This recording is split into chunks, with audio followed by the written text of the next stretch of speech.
Assalamualaikum warahmatullahi wabarakatuh. Anak-anak, bagaimana kabarnya semuanya? Semoga semuanya dalam keadaan sehat dan selalu dalam lindungan Allah. Amin Allahumma amin. Alhamdulillah, pagi ini kita sudah naik jilid. Kita memasuki jilid yang ketiga. Mari sebelumnya kita awali dengan berdoa terlebih dahulu. Ila hadratin Nabil Mustafa Muhammadin sallallahu alaihi wasallam wa alihi wa ashabihi wa azwajihi wa zuriyatihi wa ahli baitihi wal anbiya wal mursalin wal awliya wa syuhada wa sholihin wal ulama'i wal musannifin wal jami'il malaikatil mukarramin wa khususan ila hadrati mu'allif hadzal kitab wa ahli baitihi wa zuriyatihi wa man yu'awinu ala nashri hadzal kitab lahumul fatihah. Dan untuk para guru kita serta masyayikh kita, syalillahi lahumul fatihah. Alhamdulillah, terima kasih anak-anak. Untuk bab 1 pada jilid 3 ini kita akan membahas tentang mubtada. Dan sebelum kita membahas tentang mubtada, langkah-langkahnya tetap memperhatikan rumus utama, yaitu membedakan setiap kata antara isim, fi'il, dan huruf. Kemudian kalau sudah masuk isim, ya, maka mungkin salah satu dari cirinya ada, ya, diantaranya adalah menerima i'rab jar, baik itu jarnya karena menjadi mudhof ilaih, ataupun jarnya karena jatuh setelah huruf jar, ataupun jarnya karena mengikuti kata sebelumnya yang dibaca jar. Kemudian yang kedua ciri isim yaitu karena tanwin, dan yang ketiga karena ada al, atau bukan karena ketiganya, mungkin karena ada huruf nida, ataupun karena musnad ilaih yaitu fa'il dan mubtada. Anak-anak, setelah melewati tahapan rumus utama, maka selanjutnya adalah memasuki rumus A1. Ya, jadi untuk membedakan isimnya itu kategori ma'rifat atau nakiroh, kemudian kategori mabni atau mu'rob, ataupun kategori mudzakkar atau muannas, atau yang terakhir kategori mufrad, musanna atau jamak.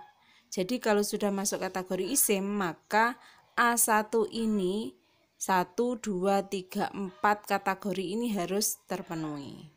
Tentunya untuk memenuhi daripada poin-poin rumus A1 ini ada indikator yang mengarah ke sana, ya. Jadi kalau misalnya makrifat, maka dia mungkin karena ada al, ataupun mungkin karena nama, ataupun mungkin karena makrifat yang lainnya, ya. Kemudian selanjutnya bila rumus A1 sudah terpenuhi, maka akan beralih pada rumus A2, ya. Jadi tahapannya dari rumus utama, kemudian jika kategori A maka harus melewati A1, kemudian A1 sudah selesai maka harus melewati A2. Apa saja dalam pembahasan A2 ini?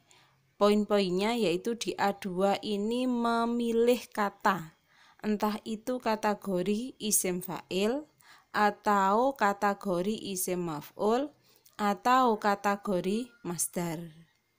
Jadi satu kata tersebut mesti ada salah satu dari ketiga ini. Anak-anak, bila ternyata lafadz atau kata tersebut bukan isim fa'il, atau juga bukan isim maf'ul, ataupun juga bukan masdar yang tertulis dalam rumus sebelumnya, ya, yang ada 8 tadi, ya, maka yang menentukan adalah kamus.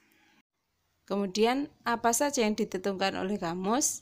Yang pertama yaitu kategori masdar dari madi 3 huruf. Kemudian yang kedua masdar mim. Kemudian yang ketiga jamak taksir. Kemudian yang keempat jamid yang tidak masdar. Kemudian setelah melewati tahapan rumus utama A1 kemudian A2, maka beralih pada rumus A3, yaitu menjadikan sebagai mubtada khobar pelengkap atau mubtada pelengkap khobar. Kemudian mubtada itu bagaimana? Mubtada ini sama dengan subjek, kemudian kalau khobar ini predikat, dan kalau pelengkap ini bisa objek bisa keterangan. Yang biasanya dalam bahasa Indonesia ada SPO, jadi subjeknya ini mubtada, kemudian P-nya ini khobar, dan kemudian O-nya ini pelengkap. Masing-masing dari tahapan A1, A2, dan A3 ini apa manfaatnya? Jadi untuk A1 ini untuk membedakan jenis isim ya, yang ada di depan atau di belakang kata atau kulitnya kata. Contoh lafadz ya yang terdiri dari huruf hamzah, lam, ha, mim, dal. Ini kalau rumus A1 yaitu untuk membaca al. Bisa dibaca al itu dari tahapan rumus A1. Selanjutnya untuk rumus A2. A2 ini apa fungsinya?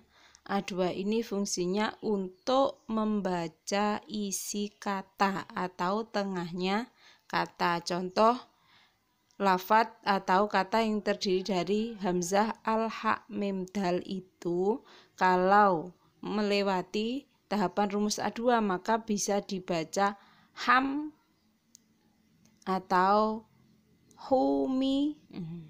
Jadi seperti itu. Dan kemudian rumus A3 ini fungsinya untuk membaca akhir kata. Dibaca du, dibaca da, atau dibaca di. Jadi saya ulangi lagi, rumus A1 ini untuk membaca awal kata atau jenis isimnya. Kemudian untuk rumus A2 ini untuk membaca tengahnya ya, dan rumus A3 ini untuk membaca akhirannya.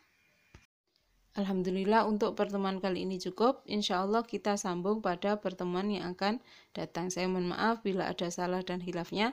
Semoga apa yang telah dipelajari hari ini Allah berikan kemudahan untuk memahaminya dan menjadi ilmu yang manfaat berkah dunia akhirat. Amin Allahumma amin.